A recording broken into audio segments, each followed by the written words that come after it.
We've come to New Mexico to investigate a long-standing story that a secret alien base is inside a mountain on Apache territory. Getting up to the top of Mount Archeletta is only the first challenge. So we brought in a drone operator. He's going to attach a thermal camera. And basically, we are looking for heat signatures. Any temperature variation is going to be a point of interest for us. That's interesting, too. Yeah.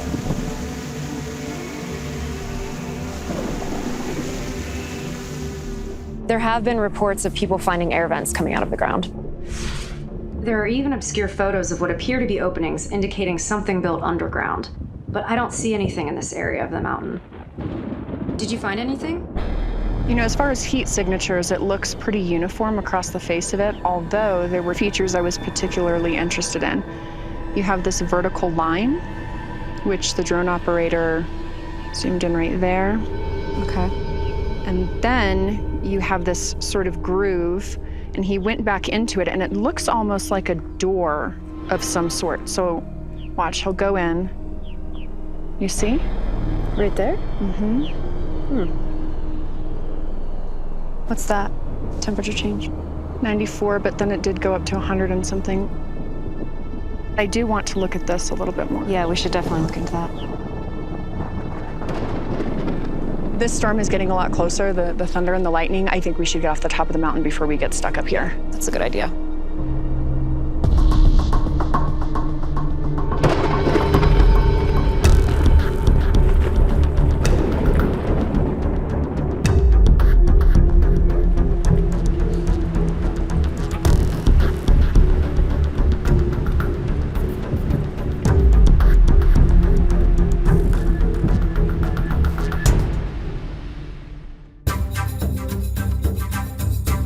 Mysterious incidents continue to swirl around Mount Archeletta in northern New Mexico. Members of the Jicarilla Apache Nation frequently report sightings of unusual craft, but the area's strange history also includes one of the longest-running unsolved mysteries of the American West. We've come to the Tafoya family ranch where several cattle were once mutilated, a bizarre series of events that some have claimed was the work of aliens. It started around 1972. And I'm going to say there was at least 10 cows that were mutilated.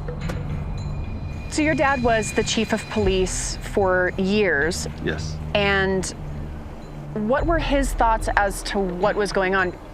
You know, at first they were baffled because of the lack of blood and just the way they were cut up. The cuts were laser cut. Mm-hmm. At first they thought it was cows dying from natural causes, but normally when an animal dies, the scavengers will get to it right away. The crows, the coyotes, as they started investigating and finding out that the predators were leaving these carcasses alone. That to me is just interesting. Apparently the predators were not touching the cattle. Yes. That's really unusual. When these cattle were found, was there any other signs of human activity around them? Did you see tire tracks? Did you see marks of any sort? No, there was no footprints, boot prints, or any of that. There was tripod marks on the ground, and that's pretty much all they found around the cows. And also they would find broken bones on the cow, like broken ribs or broken arm, which meant it was probably dropped a distance. So you're suggesting that some type of machinery came in and lifted up the cows and took them someplace? Yes, and that's what brought in the theory it was aliens and UFOs. Has anyone ever reported seeing a cow actually being lifted up and flown around? No, I actually haven't, but again, it's in the middle of the night most of the time. Do you believe that the cattle mutilations were related to what was supposedly happening at Archeletta Mesa or Dulce Base at that time? Yes, I do, and a lot of people have that same theory. The one thing that really stands out to me is when these mutilations are occurring, why are people seeing unexplained lights in the sky? Why are they seeing crafts? That's the big question that I have. What are these lights and why are they occurring?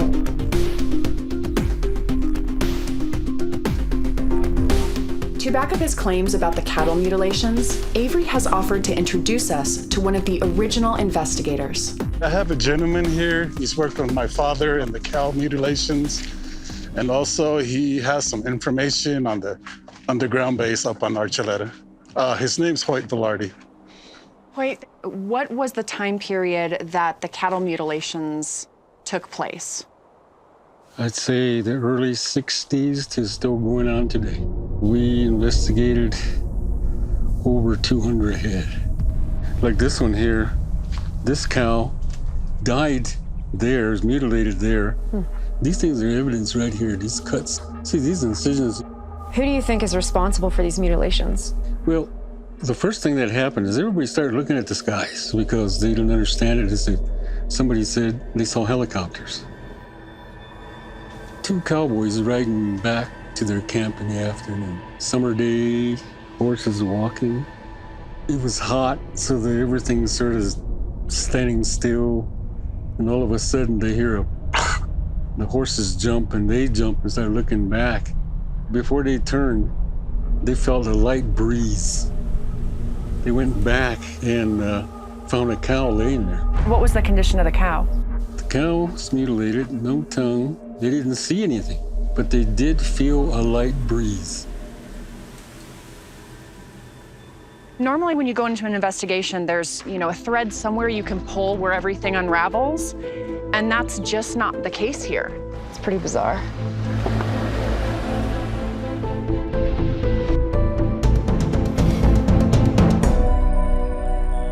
Journalist Greg Bishop investigated the mystery at Dulce Base by writing a book called Project Beta. He's long been compelled by the rumors which continue to swirl in New Mexico, and we're meeting him to learn more about the cattle mutilations, the alien rumors, and speculation of a government cover-up. So thank you so much for joining us, Greg. We have a lot of questions about cattle mutilations, so. It seemed to be northwestern New Mexico, southern Colorado was where it was concentrated at the time. Senator Harrison Schmitt was getting complaints, letters, and all that from ranchers saying, we're losing cattle, we don't know why, it's becoming a serious problem. Are you aware of any similarities between these cattle mutilations? Well, the similarities are what's going on, and what is found is unexplainable by normal means. Predators don't leave anticoagulants in cattle. Predators don't leave surgical scars that are cauterized. Predators don't go in and take organs out from inside of cattle without leaving any obvious incision marks. The funny thing is, when the FBI decided to investigate it, all the mutilations stopped during the time of the investigation, and then when they finished it, it started up again. So somebody knew something was going on. Do you think that there was a base inside of Archeletta Mountain? In Dulce, I think that there are a lot of sightings of strange things. I used to think that there was nothing there, and this was just rumors started by the government. People used to see things flying around there quite a lot. And Project Beta was what Paul Benowitz called his project to figure out what was going on with some sort of alien invasion he thought was coming. I believe there was something there. I don't know what it was for. The craziest thing I could think is that it was some sort of facility to test aircraft, if you want to go into James Bondian type speculation. Is there anyone else who might be able to shed any light on the idea that a secret base in the mountains is connected to aliens? Have you thought of talking to Richard Doty? He was an Air Force intel agent working there at the time. Talk to Doty yourself and make up your own mind. I was really glad that we got to talk to Greg. I felt like he had a lot to offer, and the fact that he talked to Richard Doty in person. Yeah, I really hope we can nail an interview with Doty. I'll reach out and see what I can do. Okay.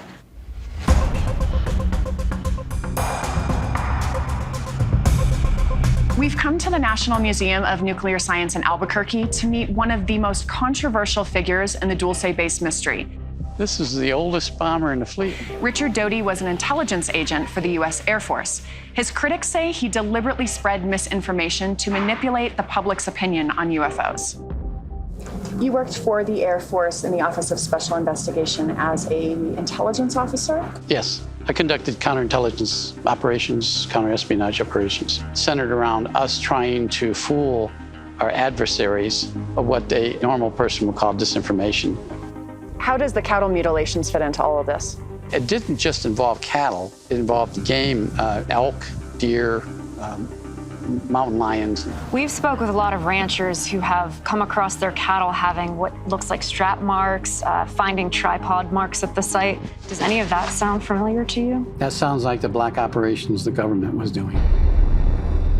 We, the government, took these cattle up inside a helicopter to another location then brought it back to where it was originally found. The United States government was conducting research to determine how much nuclear radiation they had, and this was done primarily in the 60s, 70s, and 80s, and even into the 90s, seeing if the cells were mutated or whether the offspring was mutilated. That program existed back then. What's the point in bringing it back? To keep the public from knowing what the government was doing. Okay. Are there any other reasons for disinformation campaigns besides national security? Yes, to hide a classified project. For instance, if somebody was to see a highly classified plane flying over their house or in their neighborhood, and they call somebody and say, I just saw a UFO, and it gets to the press, we may pay them a visit and try to convince them that what they saw was actually a UFO. On the other hand, if they saw a UFO and we were puzzled by the fact that this thing defied aeronautical techniques and flying faster than we could have any aircraft fly, we'd try to convince them that what they saw was maybe a UFO. So it works both ways. As far as you know, what does the Air Force know about extraterrestrials? It goes back to 1947, the crash at Roswell. There was 2 crashes. The second craft landed in western New Mexico. Nobody wanted to believe them when they told the story, and one live ET was found in that craft. The ET was taken to Wright-Patterson? No, the ET was taken to Los Alamos. How many dead ETs were recovered? 5. Can we assume then that the government was working with aliens at some point? I was never briefed into that. We can deduce from the fact that we had one for 5 years that our government was working with him. He was providing information to the United States government about their technology, where they're from. So you've seen an extraterrestrial? I saw an extraterrestrial on a closed-circuit television camera while I was at Area 51. Really? Yes. So you've seen an extraterrestrial? I saw an extraterrestrial on a closed-circuit television camera while I was at Area 51. Really? Yes. The agent that was sitting in this room was looking at a closed-circuit television camera. Now, this is 1980s, remember. And I asked him, I said, what are we looking at? He said, they're interviewing one of them. Now, what I saw was a gray ET, large eyes, sitting in a chair. There was a man next to him. They were communicating telepathically. I wasn't supposed to see it, but I saw it. To your knowledge, has the government ever tried to reverse engineer any ET craft? Yes. When I was in Area 51, I saw crafts flying, was doing things that we couldn't do with an airplane.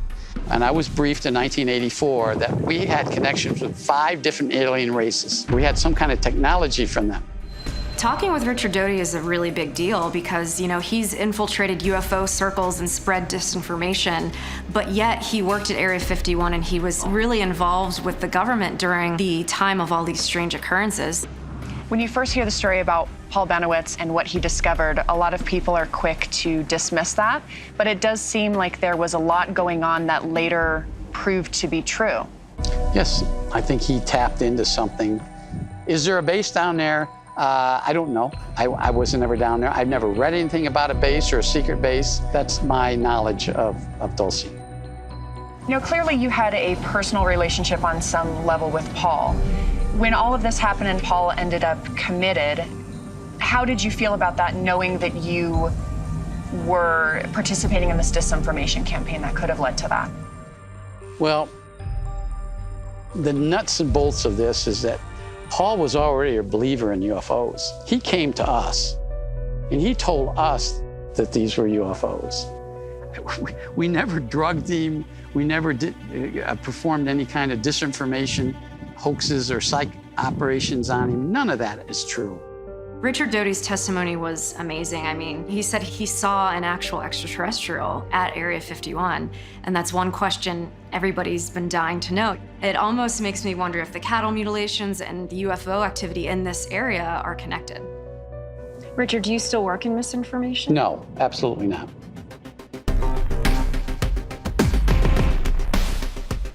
I feel like that was the wildest interview I've ever had. He basically threw every conspiracy theory in the book at us. Do you believe him? I do believe that the military launched a disinformation campaign because what makes more sense from a national security standpoint? That it's extraterrestrials or that it is a top secret military aircraft? They want to keep that quiet. I keep thinking about this. Why would the government need to test cattle for radiation and then cover it up? Think if we can figure out why, that will help us understand what is happening at Mount Archuleta. Heather's going to delve into the cattle mystery while I review our UFO footage of Mount Archuleta with the pilot. Brian Mahoney was a military pilot who flew helicopters during the 80s and early 90s. I'm excited for someone with his insight and credentials to take a look at this footage. Brian, thank you so much for joining me. I have some footage that I'd love for you to look at. Well, I'd love to see it, Jen. Let's talk a little bit first about your experience in the Army, how long you flew and what you flew. I flew attack helicopters for the entire decade of the 1980s. Mostly I flew in Western Europe and then a lot in California, Central America with one of the task force. And so you've flown over New Mexico a handful of times. Is there anything different about New Mexico than any other place that you've flown? I will tell you, on my map, there were red lines everywhere. We could not just fly anywhere we wanted to fly. And so the red lines are showing that there are no-fly zones, essentially. No fly zones, a lot of restricted airspace in New Mexico. This is a state where they developed the atomic bomb. You've got 3 different Air Force bases. These guys work on all the new R&D. There's a lot of stuff going on in New Mexico. Nevada gets the attention, but I'm telling you, this state, if someone says they saw something, they probably saw something. So we have some footage that I want to show you. And, you know, from a layperson's point of view, yes, I'm a veteran, but I'm not an aviator. I'd love to get your POV on this. Now, this was taken in the Jicarilla Apache Nation by a resident who lives there. Oh, that's cool. Oh, okay. What is that doing? Now, what are your thoughts based off of the movement? Okay. I know it's very hard to see because it's far away, but... Well, it is from this perspective, but right away I can tell you there's no laws of physics being broken here. Everything is within a traditional flight envelope of technology that we already have, that already exists. I would say that there is not enough data to support a conclusion. The interesting thing about this, Heather, who took the video, said that the reason she pulled out her phone was because she saw this craft, whatever it was, stop in midair. And that was enough for her to say, wait, maybe I should have this recorded. If it stopped in midair, then you're talking about a different ballgame. But I have seen visual illusions before when an aircraft turns, makes a 60 to 90 degree turn, and it looks for a few moments like it is hovering in midair. At this distance, she could have been mistaken for that particular moment. We both know from serving in our respective branches that the military keeps secrets, and they're very good at keeping secrets. Something like this, how hard is it to keep a secret for an extended amount of time? Sometimes things don't even go past, as a pilot, they don't even go past the officers club. Sometimes it makes it up to battalion level, sometimes division, sometimes the Pentagon. So, yes, can we keep secrets? I think there's no one like the United States military that can keep secrets. Heather and I are meeting with a geologist to show him the footage of the mountain and find out whether a secret underground base is even possible. Based off of your experience as a geologist, what do you see here? For the locals to look up and see this would be a bit unusual because the cracks, instead of being horizontal, are vertical. There's several spots on the mountain, but that one is where people have said that they believe aircraft is entering and exiting. So I think this is probably a volcanic rock. These vertical cracks form when it's close to the surface and it starts to cool off. Like a cake will cool and make these cracks in them as it's sitting on your counter. Lava does the same thing. Now, if we're looking at a facility like NORAD, that actually is built inside of a mountain. What are the differences between that and something like this? NORAD is built in a feature called Cheyenne Mountain, and it is what we call a high-grade rock, which means it's a very, very hard rock. It's like over 1 billion years old, and it's a good building material. So in other words, if you made a tunnel in Cheyenne Mountain, the tunnel's probably not going to collapse. So a volcanic rock, because something like this has a lot of cracks in it, we would have sheets of rock falling down on our heads, right? With the exception that unless we go deeper into this mountain and we get these warm magmas that are cooling without cracking, and then you can get some pretty hard rocks, actually. I think building something deeper is not out of the question, depending on how deep those cracks go. Interesting. So Cody, from your personal assessment, do you think it's possible that there could be a base in this mountain? Frankly, the more I think about it, it's kind of genius. If you're gonna have a hidden base, obviously you would want it in a mountain with vertical cracks in it so you could hide the door, you know? So my professional opinion, probably not, but I certainly can't rule it out.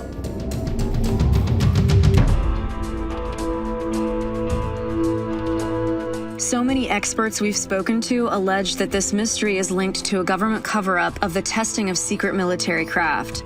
But as we move forward with this investigation, I'm now convinced that things are not what they seem. New Mexico has always been a centralized location for the nation's most advanced technology. In fact, the first atomic bomb was actually set off there in 1945.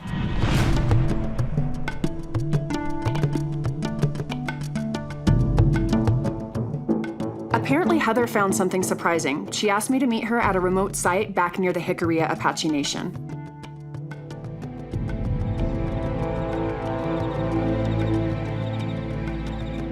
Project Gas Buggy. Yeah, so this is the site of Project Gas Buggy. In 1967, the United States Department of Energy, they were looking for a peaceful use for nuclear weapons. And they had this idea to detonate a nuclear bomb to release the natural gas in the shale, basically modern-day fracking. Didn't go according to plan, I take it. It did not go well. It obviously released a lot of radiation. This test site is right outside of Apache territory. It's very possible that not only the groundwater, but the land could have been contaminated. So we have to take into account the people who consume the cattle. Maybe the government, they knew they made a mistake. These cattle found on ranchers' land with strap marks and broken ribs, as if they have been moved by a helicopter, as if the government has been conducting tests, testing samples of tissues and organs for radiation. They then put the cattle back to make it look like a predator got to it. Well, that's where they messed up, right? Exactly. No predators are going to eat them because of the radiation, so they're just left there. So you're saying the government or the military comes in clandestinely at night, they hook cattle up to helicopters using these straps, they carry them off, they dissect them somewhere else, and then they bring them back. That's a lot. It is. But if there is a government presence, there could be a base in the Archeletta Mesa.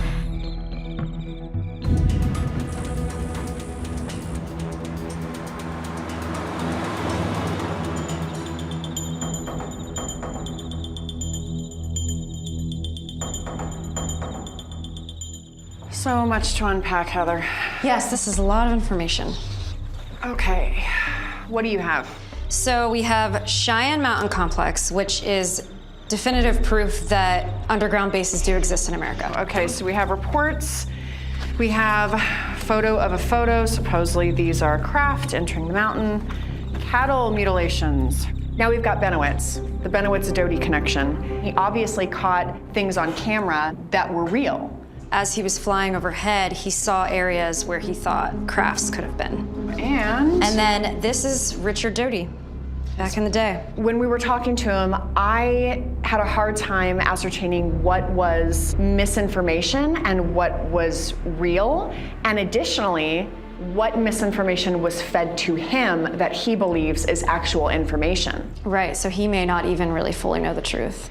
This whole base underneath the ground, though, I just feel like the evidence does not exist for that. Talking to Cody, the geologist, and he explained the rock formation and how that works and how different it is from NORAD and Cheyenne Mountain, it just doesn't seem feasible. And we keep getting these eyewitness reports of these aircraft helos that are supposedly coming in and out of the mountain. I don't know if that's an optical illusion. I'm not sure what's happening there. But I don't know if I'm comfortable completely discounting the dozens of people who have said, this is what we've seen. They know their land, they know the area. What are they seeing? Yeah, I mean, a lot of the people we talk to, they've lived in Dulce all their life. Their grandparents have been seeing the same thing, so we have to take some of it into account, that there's something going on here. A lot of the reports, a lot of the eyewitnesses match when it comes to cattle mutilations. We have legitimate people who are coming forward with stories of, this is what I found on my ranch, this is what I found on my farm, and know what a livestock passing away from natural causes looks like, and that's not what we're seeing. And why does it seem as though the cows are literally picked up and then dropped? If it's the government coming to take these cattle away, why has no one seen this happen? And Project Gas Buggy, it's a good explanation for the mutilations in this area, but it doesn't account for the presence of aliens. So is it the government spreading these rumors of aliens? It turned into this sort of alien storyline, and then people ran with it because I have not seen anything that would lend credence to there may even be aliens there. People say, well, if they were able to build this inside the mountain, our government built this inside the mountain without aliens. Right. I'm not discounting what people in Dulce have seen because people say that they've seen other things, but do I think that there's aliens inside the mountain? No, I obviously don't believe that. If you want to conceal radiation testing in the environment or shield development of top secret weapons, To me, a military cover-up makes perfect sense.